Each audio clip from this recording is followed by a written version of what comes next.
لا حول ولا قوة إلا بالله العلي العظيم. حسبنا الله ونعم الوكيل، نعم المولى ونعم النصير. بسم الله الرحمن الرحيم. الحمد لله رب العالمين، بارئ الخلائق أجمعين، وهو أرحم الراحمين في موضع العفو والرحمة، أشد وأشد المعاقبين في الشدة والنقمة. ثم الصلاة والسلام والتحية والإكرام على رسوله البشير النذير، السراج المنير، مولانا ومولى الثقلين، جد الحسنين أبي القاسم محمد،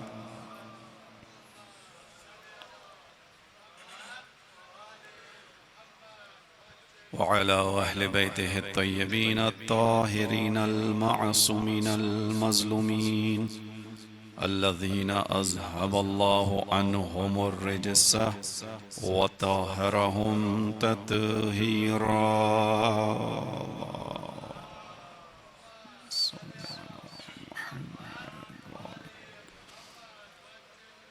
لا سيما قرة عين الرسول الزهراء البتول ومولانا صاحب العصر والزمان. أما بعد، قال الله الحكيم في كتابه الكريم: بسم الله الرحمن الرحيم. لقد خلقنا الإنسان في أحسن تقويم ثم رددناه أسفل سافلين إلا الذين آمنوا وعملوا الصالحات فلهم أجر غير ممنون. درود بھیجی محمد وعلی محمد.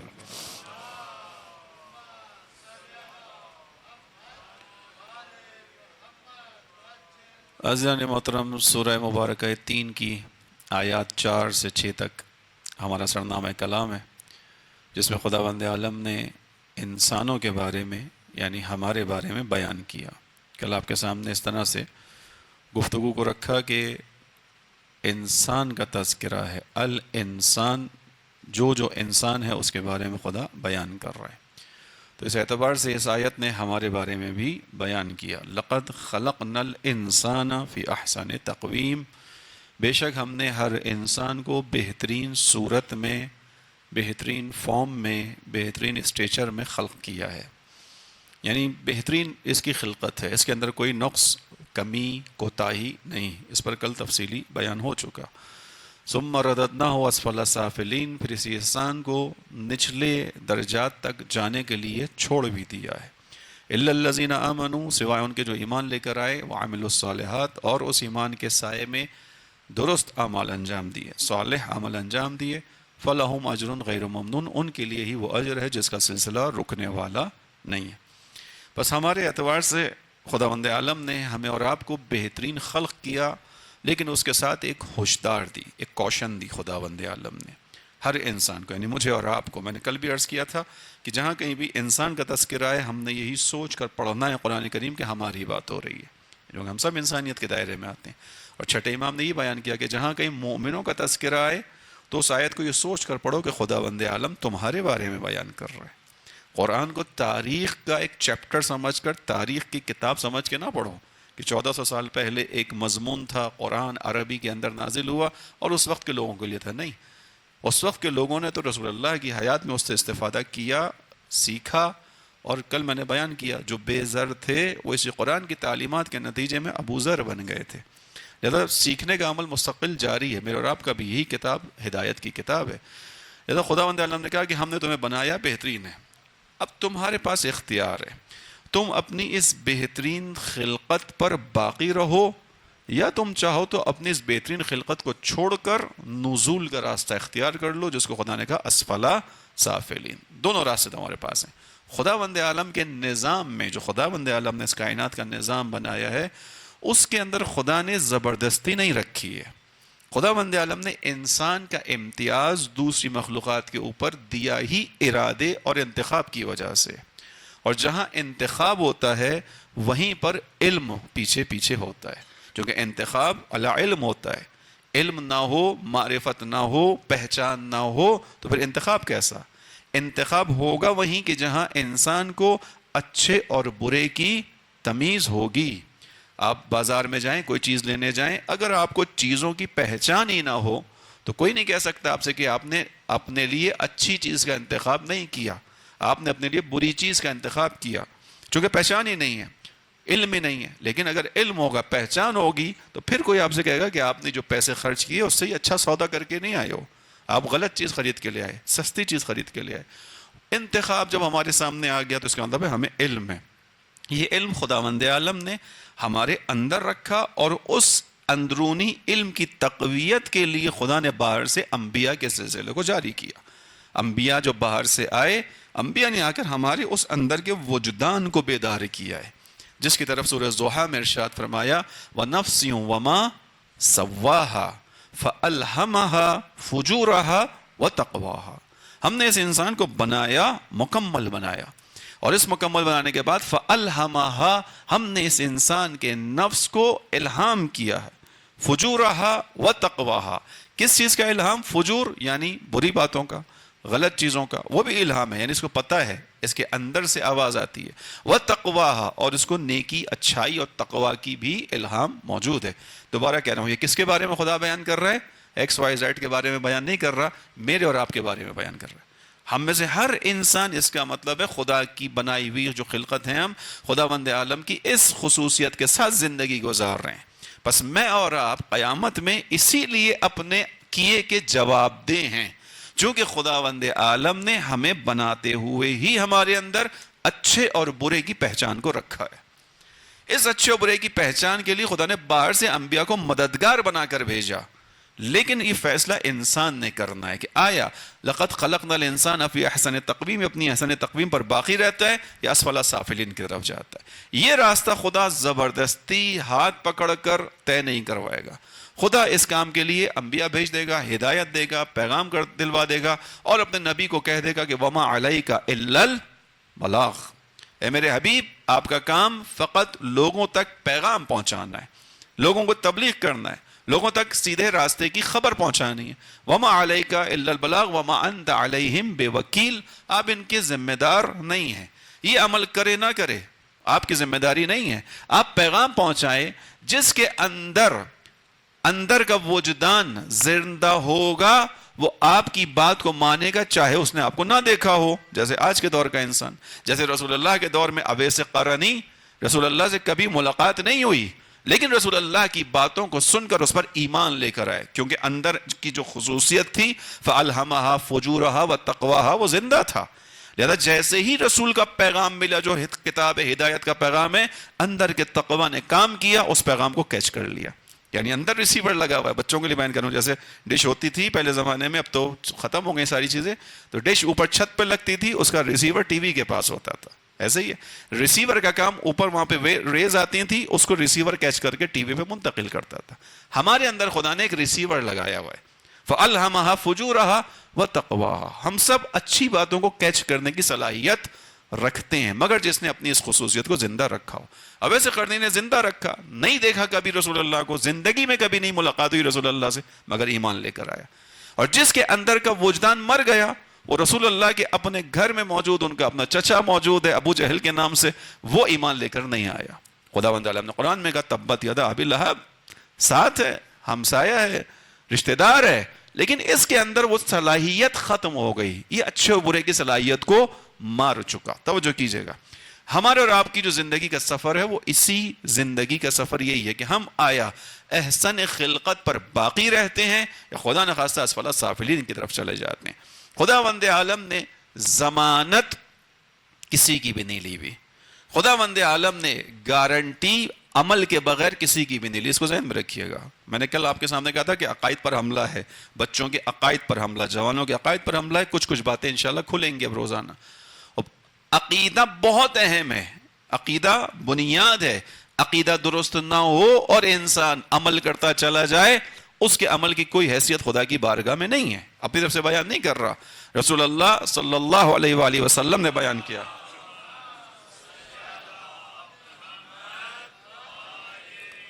رسول اللہ نے بیان کیا، اے علی، اگر کوئی شخص اپنی پوری زندگی روزے سے گزار دے، جتنی بھی زندگی اس کو خدا نے دی، 50 سال، 60 سال، 70 سال، 80 سال، وہ روز آنا روزے کی حالت میں ہو، اور اپنی زندگی میں جب بھی حج آئے، یعنی ہر سال 10 جو ہے وہ ذی الحج کو، جو حج کا موقع ہے وہ اس پر زندہ ہو، وہ حج پر جائے، یعنی جب تک زندہ رہے روزے رکھے، جب تک زندہ رہے حج پہ جائے، خدا کی راہ میں کوہ احد کے برابر سونا خدا کی راہ میں خیرات کر دے۔ کوہ احد بہت بڑا پہاڑ ہے، یہ سامنے جو پہاڑ کھڑا ہوا ہے اس سے بڑا پہاڑ ہے کوہ احد کا پہاڑ، کوہ احد کے برابر سونا اس کے پاس ہو اور وہ خدا کی راہ میں خیرات کر دے، اللہ کی راہ میں مسلسل تلوار چلائے، جہاد کرے، ولم یوالیک، لیکن تمہاری ولایت کا منکر ہو، خدا اسے کچھ بھی عطا کرنے والا نہیں ہے۔ کتنا بڑا عمل رسول اللہ بیان کر رہے ہیں، اتنا بڑا عمل کوہ احد کے برابر، یعنی خدا بند عالم وہ ہے کہ جو اگر میں اور آپ راستہ چلتے ہوئے، یہ میں روایات کے مفہوم سے بیان کر رہا ہوں آپ کے سامنے، راستہ چلتے ہوئے ہم دیکھیں کہ برابر میں کیلے کا چھلکا پڑا ہے، ہمارے ذہن میں خیال آئے کہ کیلے کا چھلکا ہے، کسی کا پاؤں اس پہ پڑے گا وہ پھسل سکتا ہے، میں اس نیت سے کہ ایک انسان کی جان بچاؤں اپنے اس کام سے کیلے کے چھلکے کو سائڈ پر کر دوں، خدا وند عالم اسی چھلکے کے ہٹانے پہ مجھے بخش سکتا ہے کہ تم نے ایک انسان کی جان کی پرواہ کی ہے۔ ایک چھوٹے سے پتھر کو، میں روڈ پہ چل رہا ہوں، بیچ میں ایک چھوٹا سا پتھر پڑا ہے، میری نگاہوں کے سامنے آیا، میں نے یہ سوچتے ہوئے کہ یہ پتھر ہے، کسی گاڑی کا ٹائر تیزی میں اس کے اوپر آئے گا، یہ پتھر ممکن ہے تیزی سے نکلے، گولی کی طرح کسی کے اندر جسم میں پیوست ہو جائے، ہو سکتا ہے نہیں ہو سکتا، پریشر آئے گا اس کے اوپر، میں اس نیت کے ساتھ اس پتھر کو اٹھا کر سائڈ پہ کر دوں، خدا وند عالم اسی ایک عمل پہ مجھے بخش سکتا ہے۔ ٹھیک ہے، خدا وند عالم ہے۔ کیا کہ رسول اللہ نے جو پوری زندگی زندہ رہ کے روزہ رکھے، پوری زندگی رہتے ہوئے جب تک اس کے اوپر حج ہے وہ آئے، وہ حج کرے، راہ خدا میں خیرات کر دے احد کے برابر، ولم یوالیک، یعنی اس کا عقیدہ درست نہ ہو، اسے یہی نہ پتا ہو کہ رسول اللہ کے بعد زندگی گزارنے کے لیے جو رہنما چاہیے وہ رہنما کون ہے۔ اگر وہ رسول اللہ کے بعد والے رہنما تک نہ پہنچے تو جو کچھ بھی کر لے اس کا عمل باطل ہے۔ پھر رسول اللہ نے بیان کیا عقیدے کی اہمیت ہے، لیکن ہمارے یہاں بعض لوگوں نے اسی عقیدے کو، ایسی احادیث کو لے کر نوجوانوں کو عمل سے دور کر دیا کہ بس اب تمہارا عقیدہ درست ہے، اب تمہیں عمل کی کیا ضرورت ہے، تم نے بس امام علی علیہ السلام کے ساتھ اپنی وابستگی کا اظہار کر دیا تو جنت میں تو علی بھیجنے والے ہیں، قیامت کے دن تو علی جہنم اور جنت کا فیصلہ کرنے والے ہیں۔ بچوں سے کہہ رہا ہوں کہ بات بالکل صحیح ہے، رسول اللہ نے بیان کیا ہے، یا علی انت قسیم الجنت والنار، اے علی آپ قیامت کے دن جنت اور جہنم میں جانے والوں کا فیصلہ کریں گے، یعنی آپ کے ذریعے سے، خداوند عالم خود تو نہیں آئے گا۔ ہمارا مسلمہ عقیدہ ہے کہ خداوند عالم کسی بھی جہان میں شکلی طور پر، جسمی طور پر نہیں آ سکتا، ہمارا مسلم عقیدہ ہے، نہ اس دنیا میں نہ اس دنیا میں۔ کیوں؟ کیونکہ خداوند عالم محدود نہیں ہے، جسم چاہے جتنا بھی بڑا کیوں نہ ہو اس کی 6 جہتیں ہوتی ہیں، اوپر نیچے دائیں بائیں آگے پیچھے، جسم جتنا بھی بڑا ہو ان 6 جہات کے اندر محدود ہوتا ہے، جو محدود ہو وہ خدا نہیں ہو سکتا، خدا لا محدود ہے۔ ٹھیک ہے، لہذا خداوند عالم نہ اس دنیا میں دکھائی دے گا نہ اس دنیا میں دکھائی دے گا، وہاں پر فیصلہ خداوند عالم کرائے گا۔ رسول اللہ نے کہا انت قسیم الجنت والنار، توجہ سے سننا، بچوں کو بیان کر رہا ہوں، یعنی عقیدہ کتنا اہم ہے، میں نے ولایت کی اہمیت کو پہلے بیان کیا، لیکن اسی ولایت کے ذریعے سے ہمارے یہاں نوجوانوں کو راستے سے ہٹایا بھی جا رہا ہے، اس کی مثال میں بیان کر رہا ہوں۔ یقیناً امام علی قسیم الجنت والنار، اس پر ایمان ہے ہمارا اور ہونا چاہیے، لیکن اس کے لیے خود امام علی کو بھی پہچاننا ضروری ہے۔ آیا وہ امام علی جن کو ہم پہچانتے ہیں یا جن کو ہم اپنے مزاج کے مطابق پہچاننا چاہتے ہیں، وہ علی جنت اور جہنم تقسیم کریں گے، یا نہیں وہی علی جو امام عدل ہیں قیامت میں وہ جنت اور جہنم کو تقسیم کرنے والے ہیں؟ امام علی کی پہچان ضروری ہے۔ امام علی کی پہچان کیا ہے؟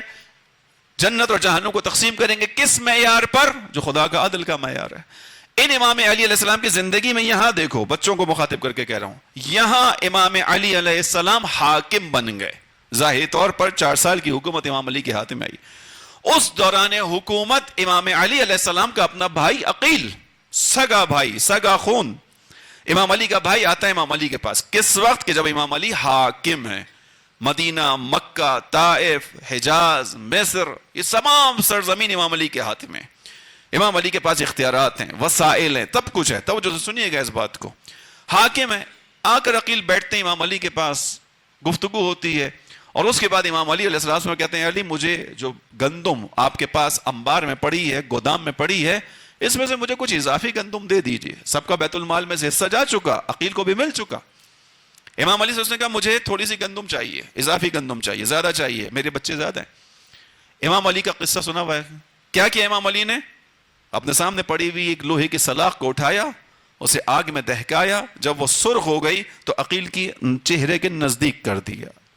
عقیل کو محسوس ہوا کہ کوئی تپش والی چیز ہے، چونکہ آنکھوں سے روشنی کم ہو گئی تھی، عقیل کی نظر نہیں آتا تھا، محسوس ہوا کہ چہرے کے نزدیک گرم چیز ہے، سلاخ ہے، اس کی بو آئی لوہے کے جلنے کی، فوراً پیچھے ہٹے، پیچھے ہٹ کر کہا علی آپ مجھے اس آگ سے جلانا چاہتے ہیں؟ امام علی کا جواب کیا تھا؟ امام علی نے کہا تھا کہ عقیل تم اس ایک آگ سے ڈر گئے ہو جس کو ایک انسان نے اپنے ہاتھ سے اس دنیا کی آگ سے فقط تمہیں تنبیہ کرنے کے لیے دہکایا ہے، اور تم اپنے اس عمل سے، اپنی اس بات سے مجھے اس آگ میں دھکیلنا چاہتے ہو جس کو خدا بند عالم نے اپنے غضب سے بھڑکایا ہے، جس آگ کو خدا نے اپنے غضب سے بھڑکایا ہے تم مجھے اس میں دھکیلنا چاہتے ہو، اور میری اس آگ سے ڈر گئے ہو۔ توجہ کیجئے گا، امام علی علیہ السلام سے آ کر عقیل نے کیا مانگا؟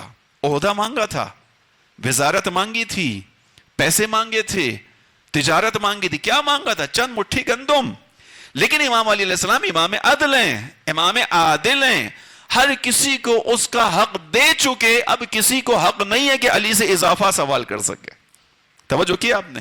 یہ امام علی علیہ السلام جو اس دنیا میں عدل کے اس معیار پر عمل کرتے ہیں کہ ایک عیسائی لکھنے والے جارج جرداق نے ان کے بارے میں کتاب لکھی، اس میں انہوں نے لکھا یہی عیسائی ہے، وہ اس حقیقت کو پہچان گیا کہ علی علیہ السلام کے محراب امامت میں، محراب نماز میں شہادت کی وجہ علی کا عدل بنا ہے۔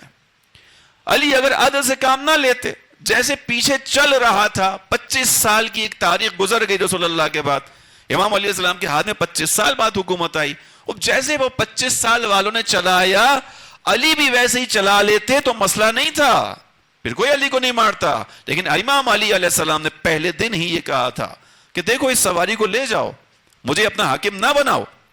لوگوں نے کہا علی آپ کے علاوہ کوئی نہیں ہے، آپ کے علاوہ معاشرہ سنبھالنے والا کوئی نہیں ہے۔ امام نے کہا ٹھیک ہے، اگر میں سنبھالوں گا تو پھر یاد رکھنا اگر کسی کے حق جو ہے، بیت المال کا حق کسی کے اس میں چلا گیا ہوگا، میں اس کو واپس لوں گا۔ امام نے مثال دی، حتیٰ اگر پاؤں میں پہننے والی پازیب بھی بیت المال سے کسی لڑکی کے جہیز میں گئی ہوگی غلط، میں اس کو بھی واپس لے کر آؤں گا۔ یعنی اس سے پہلے کہ تم مجھے اپنا حاکم مانو، مجھے پہچان لو، میں تمہیں مجبور نہیں کر رہا ہوں کہ تم میرے ساتھ چلو، لیکن جب تم حاکم بنا دو گے، تمہارا ووٹ، تمہاری رائے مجھے حاکم بنا دے گی، تمہاری قبولیت آ جائے گی، اب علی تمہارے کہنے پہ نہیں چلے گا، اب علی خدا کے حکم کے مطابق چلے گا۔ یہ عدل علی ہے۔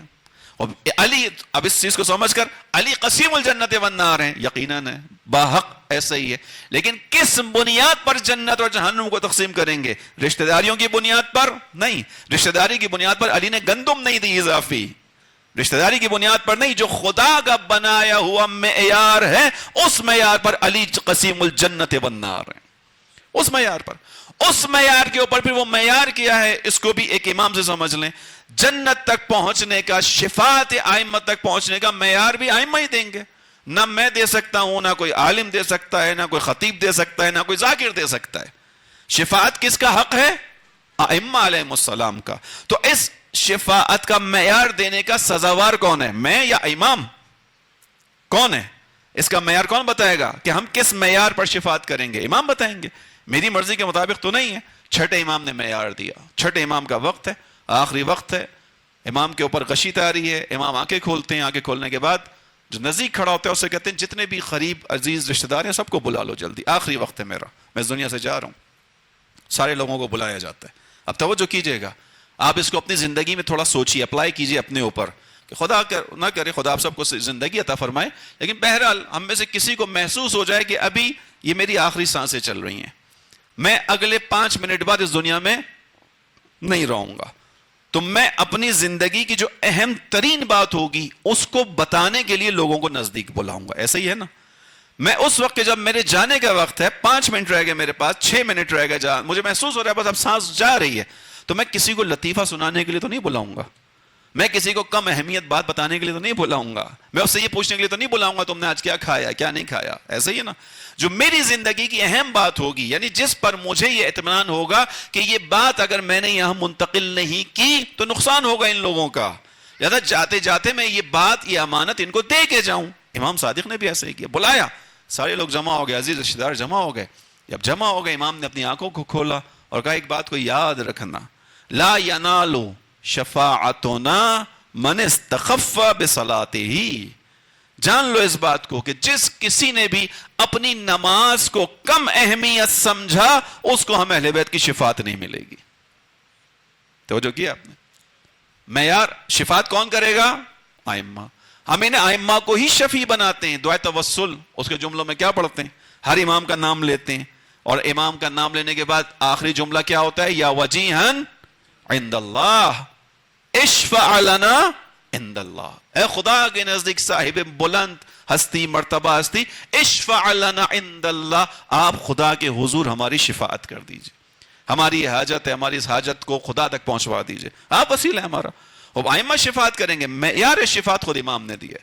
مبادا تمہیں کبھی کوئی ذاکر خطیب پڑھنے والا دھوکہ دے اور یہ کہہ دے کہ تمہیں نمازوں کی ضرورت نہیں ہے، ایسا نہ ہو کہ تمہیں راستے سے ہٹا دے، کہہ کہ نہیں تمہیں کچھ نہیں کرنا، فقط اپنا عقیدہ درست رکھو، فقط امام علی سے وابستگی کا اظہار کرو زبانی اور ختم بات. نہیں، ایسا نہیں ہے.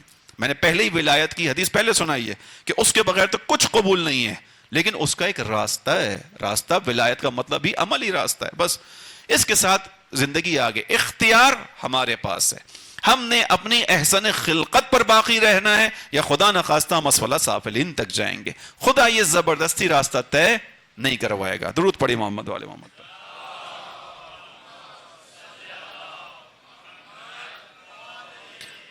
اب یہ جو فیصلہ کرنے کی صلاحیت ہے، فَأَلْهَمَهَا فُجُورَهَا وَتَقْوَاهَا، یا اسی طرح قرآن کی ایک اور آیت، إِنَّ هَدَيْنَاهُ السَّبِيلَ إِمَّا شَاكِرًا وَإِمَّا کفورا. یہ بھی انسان کے بارے میں، یعنی میرے اور آپ کے بارے میں. ہم نے انسان کو بنانے کے بعد ہدیناہ السبیل، اس انسان کو راستہ دکھا دیا ہے. ہدیناہ، ہدایت کر دی ہے. یہ خدا میرے اور آپ کو تذکرہ کر رہا ہے. ان ہدیناہ السبیل اما شاکرا و اما کفورا. اب یہ اس نفس کا مسئلہ ہے، یہ اس انسان کا مسئلہ ہے کہ وہ آیا شکر گزاروں میں رہتا ہے یا کفر کرنے والوں میں چلا جاتا ہے. آیا یہ خدا کے راستے پر رہتا ہے یا خدا کے راستے کو چھوڑ دیتا ہے. یعنی خدا کیا ہے؟ اللہ الصمد. سورہ اس کے توحید میں قل هو اللہ احد اللہ الصمد، اللہ بے نیاز ہے. بے نیاز یعنی اس کو کسی کی کوئی حاجت نہیں ہے. یہ پوری کائنات اس کے سامنے سجدے میں گر جائے تو اس کی ربوبیت میں، اس کی شان میں ایک لہجے کا بھی فرق نہیں پڑے گا. اور پوری کائنات مل کر اس کی ربوبیت کا انکار کر دے تو اس کی شان میں کوئی کمی ہونے والی نہیں ہے. اللہ الصمد. یہ جو سجدہ میرا اور آپ کا ہے، یہ جو عبادت میری اور آپ کی ہے، جو میرا اور آپ کا قیام اور رکوع، خدا کے سامنے خضوع ہے، یہ خدا کو کچھ نہیں پہنچاتا، مجھے اور آپ کو مقام محمود تک لے کے جاتا ہے، مجھے اور آپ کو کمال عطا کرتا ہے، مجھے اور آپ کو میری انسانیت اور خلقت کے نزدیک کرتا ہے. بس توجہ کیجئے گا، راستہ لیکن عزیزوں اختیار سے طے کرنا ہے. اس اختیار کو خدا نے دیا. فَأَلْهَمَهَا فُجُورَهَا وَتَقْوَاهَا إِنَّا هَدَيْنَاهُ السَّبِيلَ إِمَّا شَاكِرًا وَإِمَّا كُفُورًا. انسان کا جو نفس ہے، یہ فیصلہ کرنے کی صلاحیت نفس کے پاس ہے. یہ جو انسان کا نفس ہے، ہمارا اور آپ کا جو نفس ہے، ہماری اصل حقیقت کیا ہے؟ ہمارا نفس ہے، ہماری روح ہے. اس کی حالت ایک جیسی نہیں ہوتی، اسٹیٹک نہیں ہے یہ کہ ایک خاص حالت پہ آ کر رک جائے، ٹک جائے. نہیں، ایسا نہیں ہے. ہم اور آپ اس دنیا میں زندگی گزارتے ہیں، اسی اعتبار سے ہمارے نفس کی حالات مختلف ہوتے ہیں. اسی لیے ہمارے یہاں نفس کی جو تقسیم کی گئی ہے اس میں 3 طرح کے نفس بیان کیے گئے. تیزی کے ساتھ: نفس امارہ، نفس لوامہ، نفس مطمئنہ. نفس مطمئن اہل بیت علیہ السلام کا نفس. نفس مطمئن کے حوالے سے قرآن کریم کی سورہ فجر کی آخری آیت، یا ایتھا النفس المطمئنہ ارجعی الی ربک راضیۃ مرضیہ فادخلی فی عبادی وادخلی جنتی. چھٹے امام سے ایک صحابی نے پوچھا کس سورہ کی زیادہ تلاوت کروں؟ امام نے کہا سورہ فجر کی زیادہ تلاوت کیا کرو، سورہ فجر کی، چونکہ یہ سورہ فجر کی آخری آیت ہے جو آپ کے سامنے پڑھی. اس نے پوچھا مولا کیوں؟ امام نے کہا ہے اس لیے کہ سورہ فجر ہمارے جد امام حسین سے متعلق سورہ ہے. اس نے پوچھا مولا کس آیت کی مناسبت سے یہ سورہ امام حسین کا ہے؟ امام نے اسی آیت کو پڑھا جو میں نے بھی آپ کے سامنے پڑھی، یا ایتھا النفس المطمئنہ ارجعی الی ربک. وہ نفس مطمئن ہے کہ اے نفس مطمئن اپنے رب کی بارگاہ میں واپس آ جا، اس طرح کہ وہ تو اس سے راضی وہ تجھ سے راضی، میرے بندوں میں داخل ہو جا، میری بہشت میں آ جا. اور امام حسین سے زیادہ کس کا نفس مطمئن ہو سکتا ہے جو اپنی آنکھوں کے سامنے اپنے جوان بیٹے کو تڑپتا ہوا دیکھے مگر خدا سے اس کے لبوں پر شکوہ نہ آئے بلکہ شکر خدا کرے.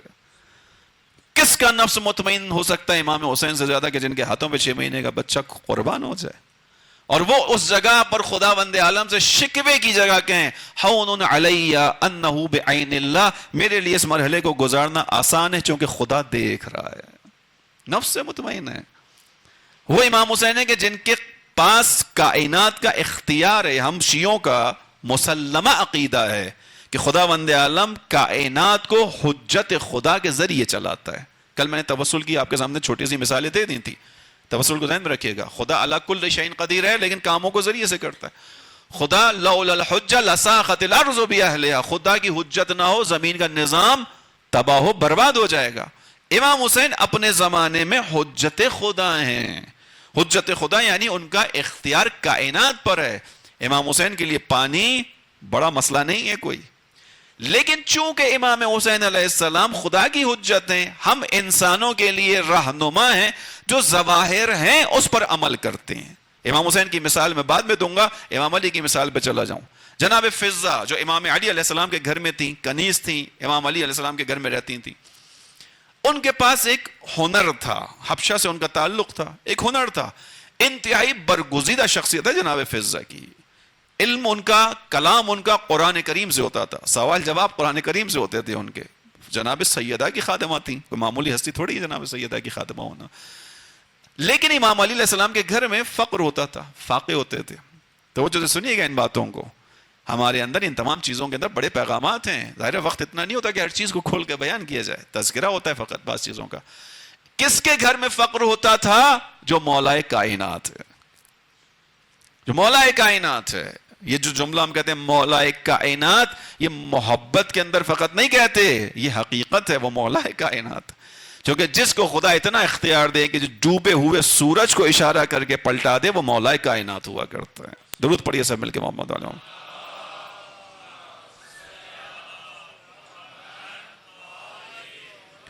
یعنی امام علی کے گھر میں فاقہ ہوتا تھا، ایک وقت ہے کھانے کو ایک وقت نہیں ہے. اس طرح کی زندگی گزاری تاکہ ہمارے لیے رول ماڈل بن سکیں. جناب فضہ ایک دن مولا گھر میں تشریف لائے. مولا نے آ کر دیکھا کہ فضہ صحن میں بیٹھی ہوئی ہیں، کچھ کر رہی ہیں. سامنے ایک برتن رکھا ہوا ہے اور کچھ جو ہے وہ لوہے کے کچھ ٹکڑے ہیں. جناب فضہ کے پاس ایک علم تھا جس کو علم کیمیا کہتے ہیں. علم کیمیا یعنی کیمسٹری سے ایک متعلق علم کے جہاں کچھ کیمیکلز کو ملا کر، کچھ چیزوں کو ملا کر لوہے کو سونے کے اندر تبدیل کیا جا سکتا ہے. ایک علم ہے یہ، علم کیمیا. سونے کی اس کے اوپر ورق چڑھائی جا سکتی ہے. جناب فضہ بیٹھی ہوئی. مولا نے پوچھا فضہ کیا کر رہی ہیں؟ کہا مولا آپ کے گھر کی غربت مجھ سے نہیں برداشت ہوتی. توجہ کیجئے گا. آپ کے گھر میں بچے یعنی حسنین، کون؟ حسنین جو مولا کائنات کے بیٹے ہیں جن کے خاطر کائنات خلق ہوئی ہے.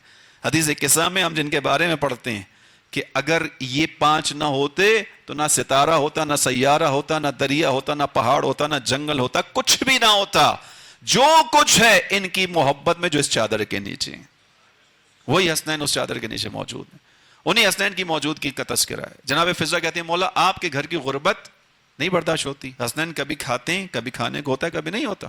امام نے کہا اچھا یہ کیا کر رہی ہیں؟ کہا مولا میرے پاس ایک علم ہے، علم کیمیا ہے. یہ لوہے کے کچھ ٹکڑے ہیں، میں ان کو بھی اس محلول کے اندر ڈالوں گی، اس پہ سونے کا ورق آ جائے گا، آپ اسے لے جا کے گھر باہر بیچ دیجیے گا، کچھ پیسہ ہاتھ میں آ جائے گا، کچھ دن آسانی سے گزر جائیں گے. مولا مسکرائے. مسکرانے کے بعد مولا نے زمین پر ٹھوکر ماری، پاؤں سے ٹھوکر مار کے کہا فضہ ذرا دیکھو کیا نظر آتا ہے. اب جو فضہ نے دیکھا تو ایک دم سے حیران ہوئے. کہتے ہیں مولا یہاں تو سونے کی تہے نظر آ رہی ہیں مجھے، تہ در تہ سونا ہے. امام نے کہا فضہ یہ سونا، یہ جائیداد، یہ دولت ہمارے لیے کوئی مسئلہ نہیں ہے. ہم زندگی ویسی گزارنا چاہتے ہیں جیسی خدا ہم سے چاہتا ہے.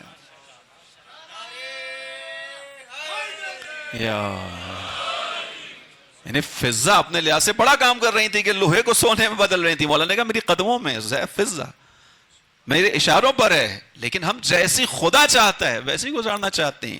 ٹھیک اسی طرح امام حسین کربلا کے میدان میں حجت خدا ہیں. حجت خدا کے لیے پانی کا حصول کوئی بڑا کام نہیں ہے. اس کے بارے میں ہمارے شاعر ایک ہیں، انہوں نے ایک خوبصورت شعر کہا، میں یہ شعر اکثر جگہوں پہ پڑھتا ہوں، مجھے بہت پسند ہے یہ شعر، اس کو توجہ سے سنیے گا انشاءاللہ. کہ شاعر کہتا ہے کہ آسماں گر تجھے شبیر اشارہ کرتے. کون ہے شبیر؟ حجت خدا ہے، رسول کا نام واسطہ ہے. امام حسین امام زمانہ کے جد ہیں. آسماں گر تجھے شبیر اشارہ کرتے، دل یہ کہتا ہے کہ تا حشر برستا پانی.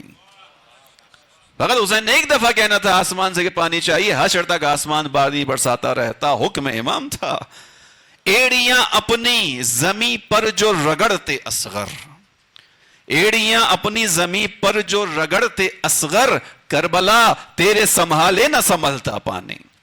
اصغر کون ہے؟ فخر اسماعیل.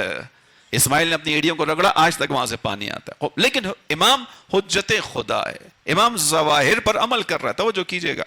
بس امام علیہ السلام کربلا کے اندر خداوند عالم مجھے اور آپ کو زبردستی نہیں چلائے گا. امام خداوند عالم نے آپ کو اختیار دیا ہے. فَالْهَمَا فُجُورًا وَتَقْوَىٰ إِنَّ هَدَيْنَاهُ السَّبِيلَ إِمَّا شَاكِرًا وَإِمَّا كَفُورًا. ہم اسی زندگی کو اسی اختیار کے ساتھ گزارتے ہیں کہ ہم کس راستے پر ہیں، اسفل سافلین یا احسن تقویم. یہ ہمارا زندگی کا سفر ہے. درود پڑھیے محمد و آل محمد.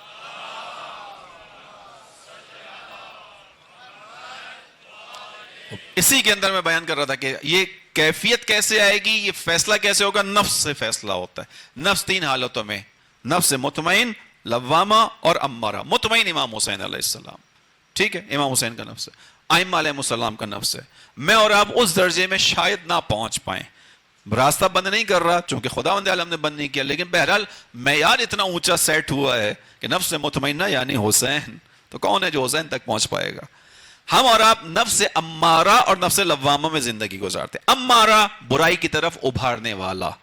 حضرت یوسف کا تذکرہ قرآن میں، حضرت یوسف گناہ سے بچ گئے، بڑی گناہ کی دعوت سے نکل گئے، اس خاتون کے کہنے میں نہیں پھنسے، بچ گئے. لیکن اس کے بعد قرآن نے بیان کیا، یوسف نے کیا کہا، وَمَا أُبَرِّئُ نَفْسِي إِنَّ النَّفْسَ لَأَمَّارَةٌ بِالسُّوءِ.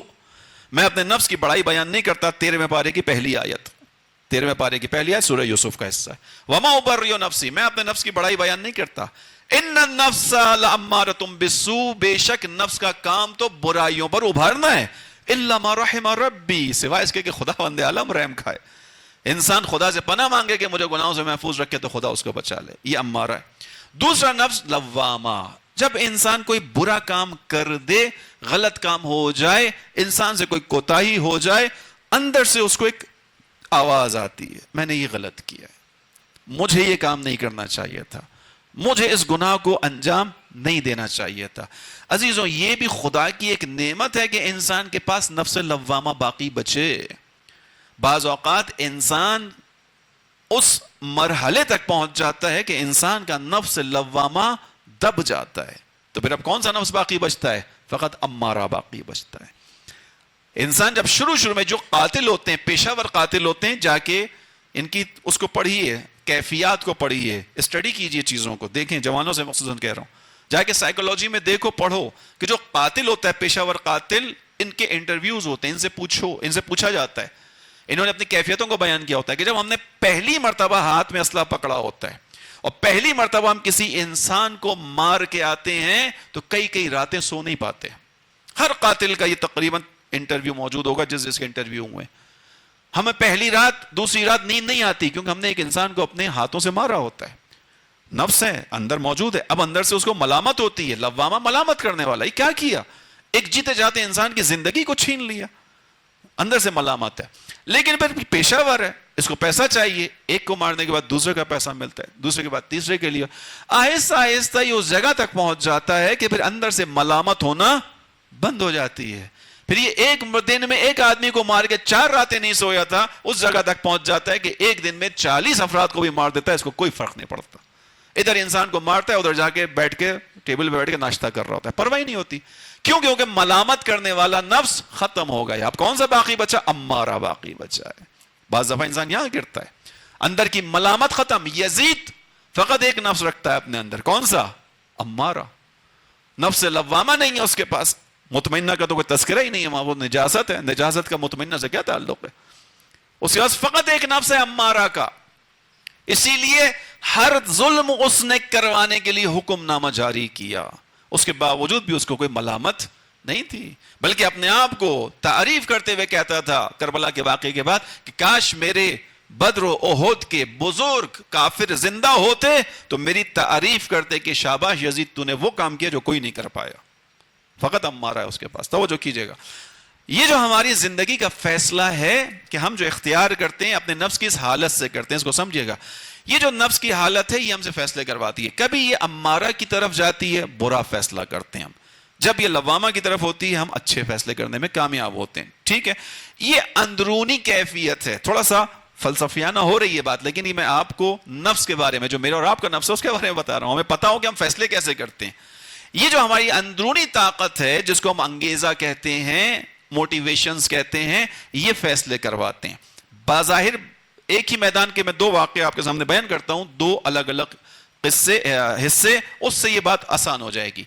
انسان کا جو اندرونی حصہ ہے جس کو انگیزہ کہتے ہیں، جو فیصلہ کرواتا ہے، جو اندر جو ضمیر ہے وہ فیصلہ کرواتا ہے. ایک ہی جگہ پر دو فیصلے دکھاتا ہوں تاریخ کے اندر، شاید بات آسان ہو جائے گی. انشاءاللہ بات آسانی سے پہنچے گی. اگلی باتیں آسان کروں گا. درود پڑھیے سب مل کے محمد علیہ محمد.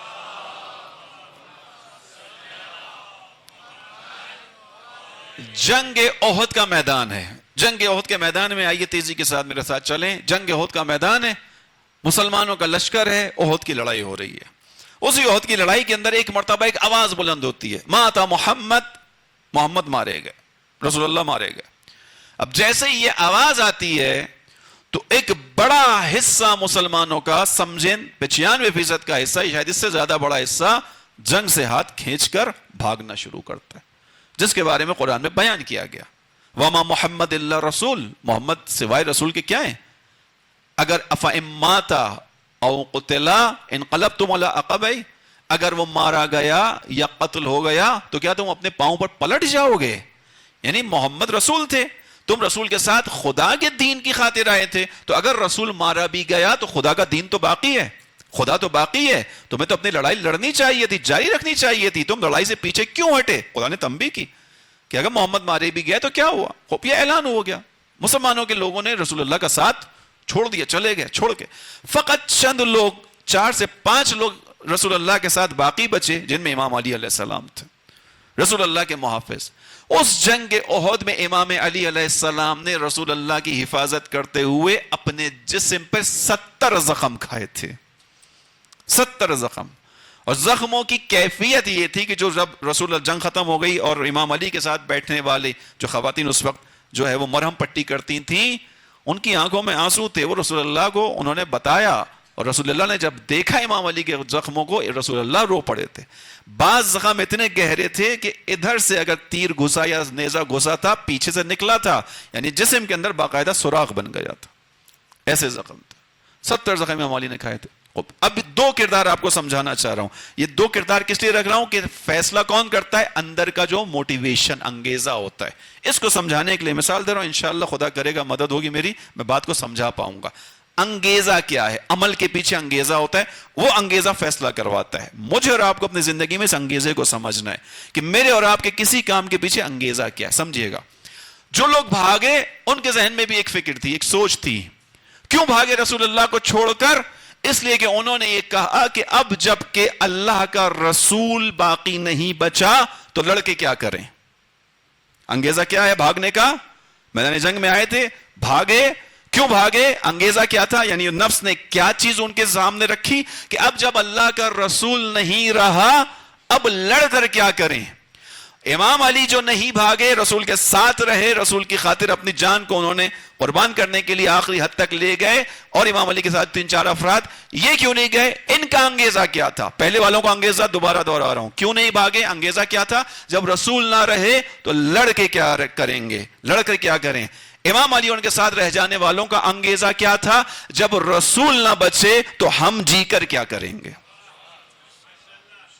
ایک ہی میدان ہے، ایک ہی میدان، ایک ہی رسول، تو الگ الگ لوگوں کا انتخاب، یہ انتخاب ہے جس کو میں بتانا چاہ رہا ہوں. میری اور آپ کی زندگی کا یہی انتخاب ہے. یہ انتخاب کیسے ہوتا ہے؟ انگیزے سے ہوتا ہے جو ہمارے نفس کے اندر ہوتا ہے. ادھر والوں کا انتخاب یہ تھا کہ جب رسول نہ رہے اب لڑکے کیا کریں، بس چھوڑو جو زندگی چل رہی ہے، جو کفر کی زندگی تھی واپس اسی پہ جاتے ہیں. امام علی نے کہا نہیں، جب رسول نہ رہے تو اب جی کر کیا کریں. جب رسول نہ رہے تو زندگی کا مزہ ختم ہو گیا، اب جی کر کیا فائدہ. اسے رسول کے بعد بھی، اعلان ہونے کے بعد بھی امام علی جنگ کرتے رہے. توجہ کیجئے گا، یہ انگیزہ میری اور آپ کی زندگی کا ہے. یہی کیفیت زمانے کے امام کے ظہور کی نسبت ہے. اب آؤں گا میں اپنی طرف. یہی کیفیت آج ہماری اور آپ کی ہے. زمانے کے امام کے ظہور کی نسبت بھی یہی دو انگیزے کام کر رہے ہیں، اور انہی کی وجہ سے ہم مومنوں کے درمیان بھی عمل کے اندر اختلاف ہے. جیسے جنگ احد میں میدان ایک، رسول ایک، پرچم ایک، عمل میں اختلاف. اور کتنا بڑا اختلاف آ گیا. رسول نہ رہے تو لڑکے کیا کریں، رسول نہ رہے تو جی کے کیا کریں. اتنا بڑا فرق ہے.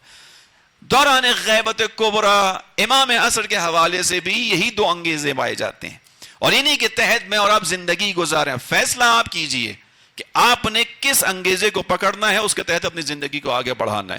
ان میں سے ایک چیز احسن خلقت کے نزدیک ہوگی، ایک چیز شاید اسفل سافلین پہ جائے گی.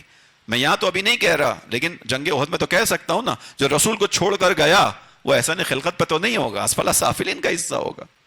ٹھیک ہے کہ بعد میں ان کی توبہ کو قبول کیا گیا، خدا نے توبہ قبول کر لی، لیکن بہرحال اس وقت کا عمل پسندیدہ نہیں تھا. عزیزوں، دوران غیبت کبریٰ امام عصر کے حوالے سے بھی یہی دو نظریے ہیں. ایک نظریہ یہ ہے کہ ابھی زمانے کا امام موجود نہیں ہے. ابھی زمانے کا امام ہمارے سامنے یعنی موجود ہے، نگاہوں کے سامنے نہیں ہے. ہمارا اس کے ساتھ کوئی پرسنل کانٹیکٹ نہیں ہے، ہمارا اس کے ساتھ ظاہری طور پر تعلق نہیں ہے.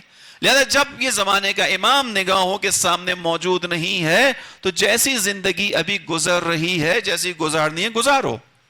جب زمانے کا امام ظاہر ہوگا بے حکم خدا، اس وقت جو خدا کا حکم ہوگا اس پر عمل کریں گے، امام کا ساتھ دیں گے. ہمارے یہاں ایک انتظار کا معنی یہ کیا جاتا ہے. یہ انگیزے کی بات ہے، توجہ کیجئے گا. میں نے اسی لیے انگیزے کی مثال جنگ احد سے دی ہے، انشاءاللہ وہ مثال ذہن میں بیٹھی ہوگی. انگیزہ کتنا اہم ہوتا ہے. یہاں پر ایک انگیزہ کیا ہے، ٹھیک ہے جب آئیں گے امام ساتھ دیں گے، مومن ہے، امام کو ماننے والا ہے، امام کو یاد کرنے والا ہے، لیکن اس کی زندگی کا انگیزہ کیا ہے، ابھی امام نہیں ہے. جب آئیں گے دیکھا جائے گا، امام آئیں گے پھر ان کا ساتھ دوں گا. ایک دوسرا بھی ایک انگیزہ ہے، دوسری بھی ایک موٹیویشن ہے، دوسرا بھی ایک تحرک ہے، دوسری بھی ایک فکر اور سوچ ہے. وہ کیا ہے کہ میرے پاس اس دنیا میں سب کچھ موجود ہے، لیکن جس کے سبب موجود ہے وہ نظر نہیں آتا، تو زندگی کا مزہ ہی کیا ہے پھر. اللہ صلی علی محمد. سب کچھ موجود ہے میرے پاس، میری زندگی چل رہی ہے، اچھے سے چل رہی ہے، عزت ہے، جاب ہے، پیسہ ہے، گھر والے ہیں، عزیز و اقارب ہے، سب ہے، لیکن جس کے سبب ہے وہ نہیں ہے، تو پھر اس زندگی میں لطف کیا ہے. یہ دوسرا انگیزہ ہے. یہ انگیزہ بھی ہے ایک جینے کا. ایک وہ ہے کہ جب آئیں گے امام دیکھی جائے گی. ایک یہ کہ نہیں ابھی امام موجود نہیں ہے، مجھے یہ زندگی بہت اچھی نہیں لگتی. واقعی ایسا ہے. اس کو آپ مومنین دعائے ندوہ میں خود پڑھتے ہیں، میں اپنی طرف سے تھوڑی کہہ رہا ہوں. دعائے ندوہ میں آپ مومنین اس جملے کو پڑھتے ہیں، کہتے ہیں. کہاں کہتے ہیں اس جملے کو؟ آپ مومنین دعائے ندوہ میں جمعے کی صبح پڑھتے ہوئے کہتے ہیں عزیز علی ان ارى الخلق ولا ترى. کس کو مخاطب کر کے کہتے ہیں؟ امام زمانہ کو. کیا ترجمہ ہے اس کا جو آپ پڑھتے ہیں اپنی زبان سے؟ عزیز علی، میرے لیے ناگوار ہے، اے میرے مولا میرے لیے ناگوار ہے، پسندیدہ نہیں ہے، مجھے اچھا نہیں لگتا. کیا اچھا نہیں لگتا؟ ان ارى الخلق ولا ترى، کہ میں پوری کائنات کو تو دیکھ سکوں مگر میری نگاہیں آپ کو نہیں دیکھ پاتی. یہ جملہ آپ مومنین کا ہے جو آپ دعائے ندوہ میں پڑھتے ہیں. عزیزوں، اس جملے کو ادا کرتے ہوئے آپ کیا کہہ رہے ہیں؟ آپ کون سے انگیزے پر عمل کر رہے ہیں؟ پہلے والے پہ یا دوسرے والے پر؟ دوسرے والے پر. پہلے والا کہہ رہا ہے بھول جاؤ بھی، ٹھیک ہے جب آئے گا امام مہدی آئے گا اس وقت دیکھیں گے. دوسرا والا کہہ رہا ہے نہیں، میری زندگی اس امام کی وجہ سے. حدیث میں نے پڑھ دی، لولا الحجۃ لساقت الارض باہلھا، حجت خدا نہ ہو زمین کا نظام تہو بالا ہو جائے گا. یعنی اس زمین کے نظام میں آکسیجن موجود ہے، میں سانس لے رہا ہوں، زندہ رہ رہا ہوں اس آکسیجن کی وجہ سے. کس کے صدقے میں یہ آکسیجن کا نظام چل رہا ہے؟ امام زمانہ کے صدقے میں. زمین اگر اناج اگا رہی ہے جس کو میں کھا رہا ہوں، استعمال کر رہا ہوں، اپنے جسم کی توانائی اور طاقت بنا رہا ہوں، یہ اناج کس کے صدقے میں اگ رہا ہے؟ امام زمانہ کے صدقے میں. آسمان بارش برسا رہا ہے، کس کے صدقے میں؟ امام زمانہ کے صدقے میں. تو میری زندگی کا ایک ایک حصہ امام زمانہ کا صدقہ ہے، لیکن میری زندگی میں وہی نہیں ہے. اس کو آپ مومنین نے ادا کیا دعائے ندوہ میں، عزیز علی ان ارى الخلق ولا ترى، میرے لیے ناگوار ہے، مجھے اچھا نہیں لگ رہا، مجھے زندگی میں مزہ نہیں آ رہا، سب کچھ ہے میرے پاس، آپ نہیں ہے. واقعی ایسا ہوتا بھی ہے کہ انسان کے پاس سب کچھ ہو پھر بھی اس کو مزہ نہ آئے. یہ باتیں حقیقت پر مبنی ہے، یہ باتیں داستان نہیں ہے، میں اس کے لیے آپ کے سامنے رکھ رہا ہوں، حقیقت پر مبنی ہے. آئیے میں آپ کو تاریخ سے ایک حقیقی واقعہ دکھاؤں کہ سب کچھ موجود ہونے کے باوجود کسی انسان کو مزہ نہیں آ رہا. وہ کون سا انسان ہے؟ اس کے پاس سب کچھ موجود ہے، اس کے باوجود اسے مزہ نہیں آ رہا چونکہ ایک عزیز اس سے دور ہے. کون سا واقعہ ہے؟ قرآن کریم میں یعقوب اور یوسف کا تذکرہ ہے. حضرت یعقوب کے کتنے بیٹے ہیں؟ 12 بیٹے ہیں. ان 12 بیٹوں میں سے ایک بیٹا یوسف ہے. وہ یوسف نگاہوں سے دور ہے، بچپنے میں جدا ہو گئے، بھائی بہانے سے لے گئے، انہیں اٹھا کر بیچ دیا. حضرت یوسف کو جو ہے وہ مصر کا قافلہ اپنے ساتھ لے گیا. حضرت یعقوب کی نگاہوں سے دور ہو گئے یوسف. ایسا ہی ہے قرآن کریم میں سورہ یوسف میں پڑھیے گا، بچوں سے گھروں جا کے پڑھنا اس واقعے کو. اب جب یوسف دور ہو گئے، توجہ کیجئے گا، 12 میں سے 11 بیٹے تو ساتھ ہیں نا، ایک بیٹا کم ہے. لیکن اس ایک بیٹے کی جدائی نے یوسف کا کیا حال کیا؟ قرآن کی آیت وَبِيَزَّتْ عَيْنَاهُ مِنَ الْحُزْنِ وَهُوَ كَظِيمٌ. یوسف کی جدائی میں یعقوب اتنا غمزدہ ہوئے، اتنا روئے کہ ان کی آنکھوں میں سفیدی آ گئی، آنکھوں کا نور چلا گیا. کوئی یعقوب سے کہے حضرت یعقوب 12 میں سے ایک بیٹا ہی تو گیا ہے، 11 موجود ہیں. یعقوب کہہ رہے ہیں کہ نہیں، سب کچھ ہونے کے باوجود اگر یوسف نہیں ہے تو میری زندگی میں کچھ بھی نہیں ہے. پورے گھر والے موجود ہیں، پورا قافلہ موجود ہے، پورا کاروان موجود ہے، پورا خاندان موجود ہے، زندگی ویسے چل رہی ہے. یعقوب نے عملی طور پر بتایا کہ اگر تمہیں کوئی دل سے عزیز ہو اور وہ تمہاری نگاہوں کے سامنے نہ ہو تو پھر سب کچھ ہوتے ہوئے بھی تمہیں زندگی کا مزہ نہیں آتا. یہ یعقوب علیہ السلام نے بتایا. اب آپ اپنے اس جملے کو آئندہ جب دعائے ندوہ میں پڑھیں تو حضرت یعقوب کی اس کیفیت کو سامنے رکھتے ہوئے پڑھیے گا کہ واقعی ایسا ہوتا ہے. سب کچھ ہوتے ہوئے زندگی میں مزہ نہیں آتا. سب کچھ موجود ہے ہماری زندگی میں، اگر ہمارے دل میں امام زمانہ کی وہ محبت ہو تو پھر ہمیں کچھ بھی اچھا نہیں لگے گا. نتیجہ کیا نکلے گا اس کا؟ یہ بات کرنے کا مقصد کیا تھا؟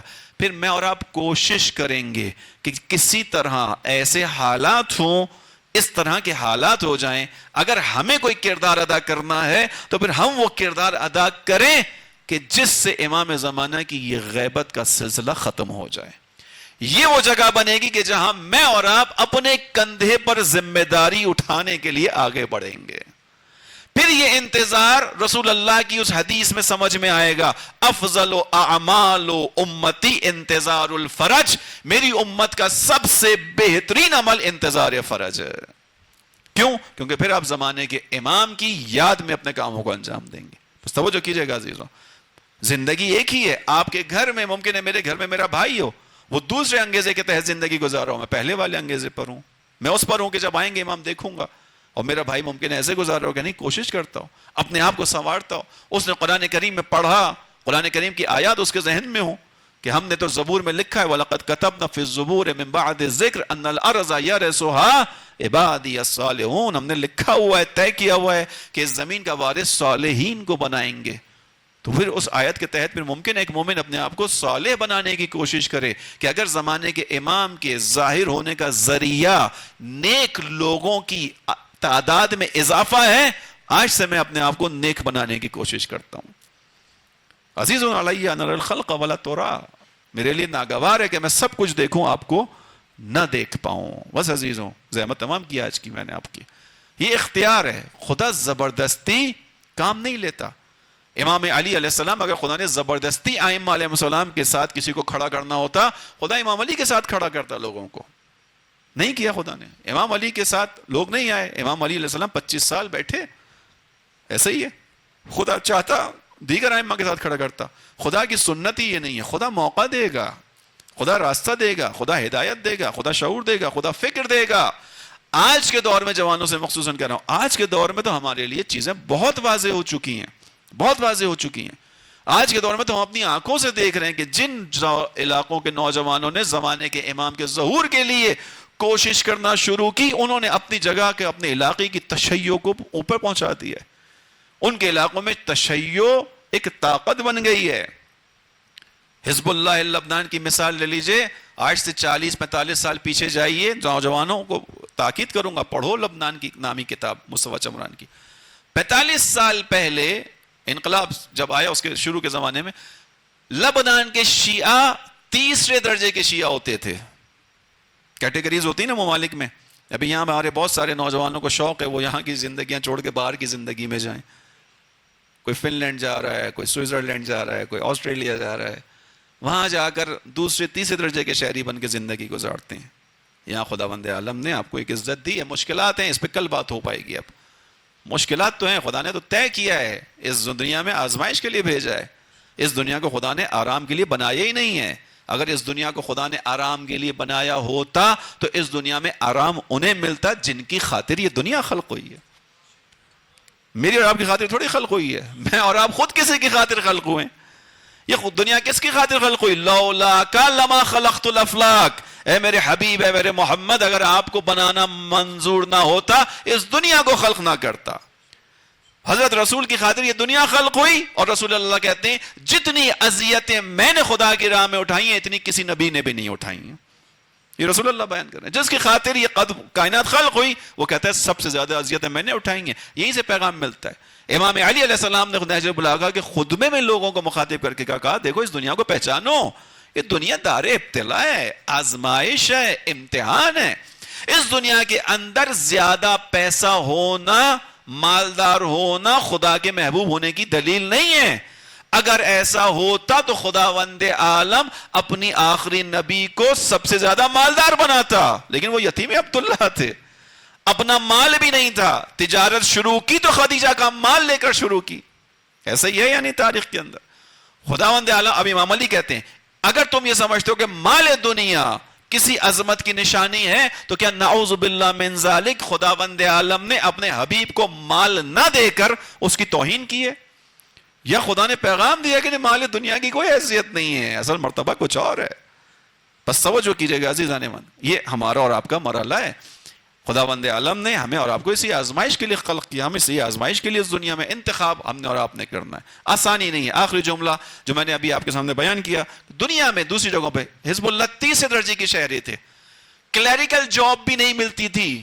جا کے پڑھیے گا تاریخ میں. میں آپ کو قصے نہیں سنا رہا، حقائق بتا رہا ہوں، شیعت کی تاریخ بتا رہا ہوں. اس وقت جو تشیع الحمدللہ پوری تاریخ تشیع جو ہماری گزری 1400 سال کی، اس میں ظاہری اعتبار سے اس وقت کی شیعت، پاکستان پہ فقط نگاہ نہ کریں، پوری دنیا کی شیعت کو دیکھیں. اس وقت کی شیعت سب سے زیادہ مضبوط شیعت ہے. اس پر موقع ملے گا کل انشاءاللہ بات کروں گا. اس وقت کی شیعت تاریخ تشیع میں مضبوط ترین شیعت ہے. پہلے زمانے میں الگ تھے معاملات، ابھی الگ ہیں. آپ نے انقلاب کی صورت میں دیکھا مدافعین حرم اس کی دوسری بڑی مثال ہیں. وقت ختم ہوا، آج مثال نہیں دیتا، لیکن فقط یہ مثال دے رہا ہوں. حزب اللہ کے شیعہ تیسرے درجے کے شہری تھے. کلیریکل جاب نہیں ملتی تھی، چپڑاسیوں کا کام کرتے تھے. لیکن جب انہوں نے اپنی حقیقت کو سمجھا، زمانے کے امام کو نگاہ میں رکھا، پہچان لیا کہ کون سا انگیزہ انسان کو عزت دے گا، وہ دوسرا والا. کون سا والا؟ عزیز علی ان اری الخلق ولا ترا. اے میرے مولا سب کچھ ہوتے ہوئے بھی ہمارے پاس کچھ نہیں، ہم خالی ہیں اگر آپ نہیں ہیں. ہم اپنے حصے کا کردار ادا کریں گے. آپ کے آنے میں ایک رکاوٹ دنیا کے ظالم ہیں. دنیا کے ظالموں کے ہوتے ہوئے آپ کا ظہور اگر مشکل ہے، مولا ہم قربانی دیں گے، دنیا کے ظالموں کو پیچھے دھکیلیں گے تاکہ آپ کے آنے کا راستہ فراہم ہو سکے. دھکیلا کہ نہیں دھکیلا انہوں نے دنیا کے ظالموں کو پیچھے؟ آپ تھوڑی دیر کے لیے سوچئے، امام اگر ابھی تشریف لے کر آ جائیں گے تو آیا امام کے مقابلے میں اسرائیل کھڑا ہوگا یا نہیں ہوگا؟ امام کا راستہ روکے گا نہیں روکے گا؟ اس کا راستہ روکنے والا کون ہے؟ حزب اللہ نوجوان. اس کا مطلب کیا ہوا؟ زمانے کے امام کے ظہور کا راستہ فراہم کرنے والے نوجوان دوسرے انگیزے کے تحت. امام کے بغیر سب بیکار ہے. یہ خدا نے ہمیں دکھایا، اس دور میں دکھایا. ایک دعا پانچویں امام کی اور زحمت تمام کروں. امام نے کہا کہ دیکھو اس کو پہچانو، خدا موقع دیتا ہے لیکن خدا موقع دینے کے بعد کسی کا محتاج نہیں رہتا. خدا نے موقع دیا ہے، تم نے اگر آگے بڑھ کے موقع کو پکڑ لیا تو کامیاب ہو، ورنہ خدا کے یہاں کوئی کمی نہیں ہے. امام پانچویں امام نے ایک دعا سکھائی، رزق کی بھی دعا ہے، اس کو سیکھ لیجئے. اللہم اوسع علی فی رزقی، خدایا میرے رزق میں اضافہ فرما، وامدد لی فی عمری، میری عمر میں اضافہ فرما، واغفر لی ذنبی، میرے گناہوں کو معاف فرما، واجعلنی، یہ اہم نکتہ، واجعلنی ممن تنتصر بہ لدینک، مجھے ان لوگوں میں رکھ دے جن کے ذریعے سے تو اپنے دین کی مدد کرے گا، خدا کرے گا مدد، واجعلنی، مجھے رکھ ان میں، ممن تنتصر بہ لدینک، جن کے ذریعے سے تو اپنے دین کی مدد کرے گا، تیرا دین مدد مانگ رہا ہے، تو اپنے دین کے مددگار تلاش کر رہا ہے، خدایا مجھے لے لے ان لوگوں میں سے، وَاجْعَلْنِي مِمَّن تَنْتَصِرُ بِهِ لِدِينِكَ وَلَا تَسْتَبْدِلْ بِغَيْرِي، اس کے آگے کا نقطہ ہے، مجھے ان لوگوں میں رکھ جو تیرے دین کے مددگار ہوں گے، وَلَا تَسْتَبْدِلْ بِغَيْرِي، مجھے تبدیل کر کے، مجھے ہٹا کے کسی اور کو مت لے کے آنا، یہ دعا امام نے سکھائی ہے۔ یہ جو وَلَا تَسْتَبْدِلْ بِغَيْرِي، یہ کس بات کی طرف اشارہ ہے کہ یہ موقع اگر خدا نے دیا ہے تو یہ ہمیشہ باقی نہیں رہے گا، خدا دے گا موقع، آگے بڑھ کے سنبھالو گے خدا تمہاری عزتوں میں اضافہ کرے گا، نہیں سنبھالو گے خدا کے دین کا کام آگے بڑھنا ہے، زمانے کے امام کو آنا ہے، وہ کسی اور سے کام لے گا۔ یہ تاریخ ہمیں کربلا میں نظر آتی ہے، بڑے بڑے مسلمان، رسول اللہ کے زمانے کے مسلمان، رسول اللہ کو ماننے والے مسلمان، امام حسین علیہ السلام کے مدینے سے نکلتے ہوئے اپنی محبت کا اظہار فقط کس چیز سے کر رہے ہیں؟ پہلے ایک جملہ کہ حسین آپ کربلا نہ جائیے، امام کہتے ہیں نہیں مجھے تو جانا ہے، دیکھ نہیں رہے ہو کہ اللہ ترون الی الحق لا یعمل بہ، کیا تمہیں نظر نہیں آ رہا کہ حق پر عمل نہیں ہو رہا؟ والباطل لا یتناہی عن، نظر نہیں آ رہا کہ باطل کو چھوڑا نہیں جا رہا، یعنی باطل پر عمل ہو رہا ہے، حق پر عمل نہیں ہو رہا۔ ایسی حالت میں کیا کرے؟ فَلْيَرْغَبُ الْمُؤْمِنُ فِي لِقَاءِ اللَّهِ، یہ وہ جگہ ہے جہاں ایک مومن کو اپنی جان قربان کر کے خدا سے ملاقات کی آرزو کرنی چاہیے، یعنی اپنا کام کرنا چاہیے چاہے جان کیوں نہ چلی جائے۔ اور مدینہ کے لوگ جنہوں نے امام حسین کو بچپنے سے دیکھا تھا، وہ جو کیجئے گا، یہ ٹکڑا کس لیے بیان کر رہا ہوں، وَاجْعَلْنِي مِمَّن تَنْتَصِرُ بِهِ لِدِينِكَ، خدایا مجھے ان میں رکھنا جن سے تو اپنے دین کی نصرت کا کام لے گا، وَلَا تَسْتَبْدِلْ بِغَيْرِي، مجھے ہٹا کے کسی اور کو نہ لانا، خدا ہٹا کے کسی اور کو لا سکتا ہے، اس پہ میں کہہ رہا ہوں ضمانت نہیں ہے، عمل کرو گے تو بچ جاؤ گے۔ اس کی مثال دے رہا ہوں، خوبصورت مثال ہے، سمجھیے گا۔ مدینہ کے لوگوں نے اپنا حصہ کیا سمجھا امام حسین کے ساتھ؟ اچھا حسین اب جب جا رہے ہیں تو ایک خواہش ہے ہماری، کیا کریں؟ اپنے سینے سے ذرا کپڑے کو ہٹا دیجئے، آپ کے سینے کا بوسہ لیں گے، رسول اللہ نے کہا تھا حسین کے سینے پہ تیر لگے گا۔ مدینہ کے لوگوں نے اپنا حصہ اتنا رکھا، امام حسین نے کپڑا ہٹا دیا، تم اگر اسی طرح محبت کا اظہار کرتے ہو آ جاؤ۔ امام حسین کے سینے کے بوسے لیے، گردن کے بوسے لیے، رسول اللہ نے بتایا تھا، یہ تھوڑی کہا تھا کہ جب حسین جائے تو اس کو جانے دینا، بتایا اس لیے تھا کہ جب جائے تو ساتھ دینا، توجہ کیجئے گا، یہ لوگ ساتھ نہیں گئے، اور جس کے نصیب میں آیا خدا نے بدلا، کس کو بدلا؟ وہاب قلبی کو حسین کا مددگار بنا دیا۔ وہ ایک صحرا میں چلنے والا ایک نصرانی انسان کہ جس نے نہ رسول کو دیکھا تھا، نہ رسول اللہ کے زمانے میں امام حسین کے بچپنے کو دیکھا تھا، مگر اس کا دل کہیں صاف تھا، اس کے دل میں طہارت تھی، اسی وجہ سے اس کا انتخاب کیا گیا۔ وہ راستے میں امام حسین سے ملا، امام حسین سے مل کر امام حسین کی حقانیت پر ایمان لے کر آیا۔ 2 دن کے اندر وہ وہاب قلبی اس کفر سے نکل کر، اس تاریکی سے نکل کر نور کی اس منزل پر پہنچا کہ جب اس کا آخری وقت آیا تو اس کا سر امام حسین کی آغوش میں تھا۔ وَلَا تَسْتَبْدِلْ بِغَيْرِي کی اس سے بڑی مثال کیا دوں؟ وہ مسلمان رہ گئے اپنے اسلام کے دعوے کے ساتھ جو رسول کے زمانے کے تھے، یہ وہاب قلبی راستہ چلتے ہوئے حسین کے کام آ گیا۔ خدا اپنے دین کی مددگاروں کو جانتا ہے، مجھے اور آپ کو فیصلہ کرنا ہے، یہ موقع نکل جائے گا جو زندگی میں آیا ہے۔ بس عزیزوں، یہ وہ جگہ ہیں کہ جہاں پہ انسان عبرت حاصل کرتا ہے، سوچتا ہے کہ کیا ہوا ہے تاریخ کربلا کے اندر۔ انہیں عبرت کی جگہوں میں سے ایک جگہ کوفہ کا بازار ہے، کوفہ ہے۔ تاریخیں وہ چل رہی ہیں کہ جس کے اندر کربلا کے واقعے کے بعد اہل بیت کے قافلے کو اسیر بنا کر کوفہ لے جایا جا رہا ہے۔ کوفہ کیسی منزل ہے، اللہ اکبر عزیز و بس مختصر سے مصائب کے ذریعے سے بیان کروں، آپ کا دل آمادہ ہوتا ہے، رونے پر گریہ ہوگا اور ہمارا توسل مکمل۔ کوفہ وہ جگہ ہے کہ جب سن 40 ہجری میں امام علی کے سر پہ ضربت لگی تھی، آواز بلند ہوئی تھی، واللہ قد لتحدمت ارکان الہدا، ہدایت کے ارکان کو گرا دیا گیا، علی مرتضیٰ کے سر پہ ضربت لگ چکی، اب جب میرے مولا کے سر پہ ضربت لگی تھی تو یہ آواز گونجی تھی. امام حسن و امام حسین آئے, مسجد میں اپنے بابا کو دیکھا, سر پہ خون, سر سے بہتا ہوا خون داڑھی تک پہنچ گیا. جناب حسنین نے اپنے بابا کو سہارا دیا. اللہ اکبر, یہ جملہ سنیے گا عزیزوں, حسنین نے اس بابا کو سہارا دیا جو کائنات کا سہارا تھا, جو کوفہ کے یتیم بچوں کا سہارا تھا, جو کوفہ کی بیواؤں کا سہارا تھا, جو رات کی تاریکی میں نکل کر یتیموں کے دروازوں پر جاتا تھا, ان خواتین سے کہتا تھا تمہارا شوہر مارا گیا ہے, تمہارے بچے چھوٹے ہیں, گھر میں 2 کام ہیں کرنے کے لیے, ایک یہ کہ گھر کے اندر روٹی بنائی جا سکتی ہے یا گھر میں بچوں کو کھلایا جا سکتا ہے, ایک کام اے مومنہ تو اپنے ذمہ لے, ایک کام مجھے دے دے. کبھی مومنہ کہتی تھی علی روٹی آپ بنا دیں, کبھی کہتی تھی بچوں کو آپ کھلائیں. اب اگر علی روٹی بناتے تھے تو جیسے ہی تندور کے نزدیک جاتے تھے, علی کہتے تھے اے نفس اپنے آپ کو مطمئن نہ کر, یہ آگ جو تیرے ہاتھ سے جلی ہے یہ بہت دہکنے والی ہے, خدا کی جلائی ہوئی آگ سے اپنے آپ کو مطمئن نہ سمجھنا. بس عزیزوں, وہ جو بیواؤں یتیموں کا سہارا تھا اس کو سہارا دے کے حسنین گھر کی طرف لے کر چلے. اب کوفے کے مؤمنین و علیہ کی صدائیں بلند کرتے ہوئے جا رہے ہیں.